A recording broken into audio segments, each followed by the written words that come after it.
आपकी जिंदगी में कभी जीवन में अगर ऐसा लगे कि बहुत दुख है, बहुत तकलीफ है, बहुत कष्ट है, एक बेलपत्र अपने हाथ में रखो, उल्टे हाथ में, सीधे हाथ से उस बेलपत्र पर अपना हाथ रखिए, नंदीश्वर महादेव का स्मरण करिए, 7 बार श्री शिवाय नमस्तुभ्यम कहिए। फिर उस बेलपत्र को सीधे हाथ में रहकर, जो नंदी शिव जी के मंदिर में है, दोनों सींग है,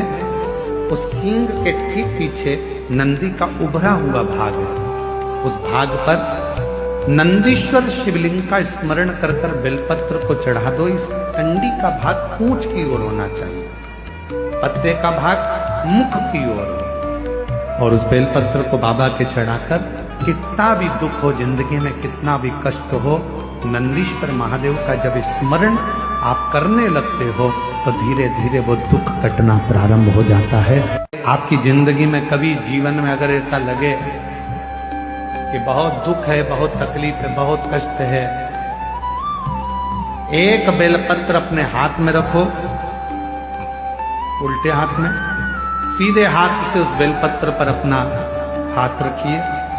नंदीश्वर महादेव का स्मरण करिए, 7 बार श्री शिवाय नमस्तुभ्यम कहिए। फिर उस बेलपत्र को सीधे हाथ में रहकर, जो नंदी शिव जी के मंदिर में है, दोनों सींग है, उस सींग के ठीक पीछे नंदी का उभरा हुआ भाग है, उस भाग पर नंदीश्वर शिवलिंग का स्मरण कर कर बेलपत्र को चढ़ा दो। इस डंडी का भाग पूंछ की ओर होना चाहिए, पत्ते का भाग मुख की ओर हो, और उस बेलपत्र को बाबा के चढ़ाकर कितना भी दुख हो जिंदगी में, कितना भी कष्ट हो,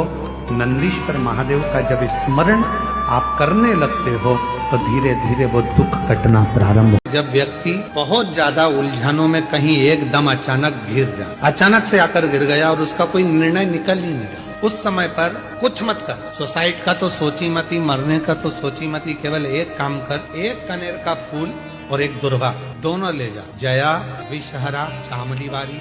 दौतली और देव, शिव जी की 5 बेटियां, सब लोग उनका नाम लेंगे साथ में। पहले नंबर पर जया, विषहरा, शामली बारी, दौतली और देव। ये शंकर जी की जो 5 लड़कियां हैं, इन 5 लड़कियों का नाम लेकर एक कनेर का फूल और एक दुर्वा, जो भगवान शंकर को उत्तर की ओर मुख कर कर शिवलिंग पर समर्पित कर देता है, और एक लोटा जल धीरे धीरे शंकर भगवान को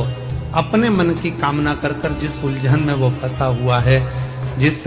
व्याधि में वो फंसा हुआ है, जिस तकलीफ में वो फंसा हुआ है, उसका स्मरण करते करते वो शिव जी से अपने मन की बात कहते कहते अगर जल उसी दुर्वा, उसी कनेर के फूल के ऊपर शिवलिंग पर जो चढ़ा हुआ है उस पर समर्पित करता है, कहते हैं 4 घंटे भी नहीं लगते, 3 महीने तो जान दो, 3 दिन भी जान दो, 4 घंटे भी नहीं लगते, और देवाधिदेव महादेव उस व्याधि से उसको निकालना प्रारंभ। और यहाँ तक कहेंगे महाराज जी कि बन सके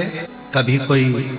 डॉक्टर बोल दिया कि बहुत रोग तुम्हारे शरीर में फैल चुका है और शरीर का रोग ठीक नहीं, अगर तुम्हारा रोग समाप्ति पर ना जा रहा हो, बीमारी बढ़ती चली जा रही हो, बहुत ज्यादा कष्ट भी हो रहा हो, किसी नदी, तालाब, बावड़ी, कुआं, सरोवर के तट पर एकांत में कोई शिव मंदिर हो या शंकर जी का कोई शिवलिंग रखो, एकांत में, कभी तुम नहाने गए और तुम्हें दिख गया कि यहाँ एकांत है, कोई है नहीं और शंकर जी अकेले बैठे हैं, तो सरसों का फूल शिव को समर्पित करो,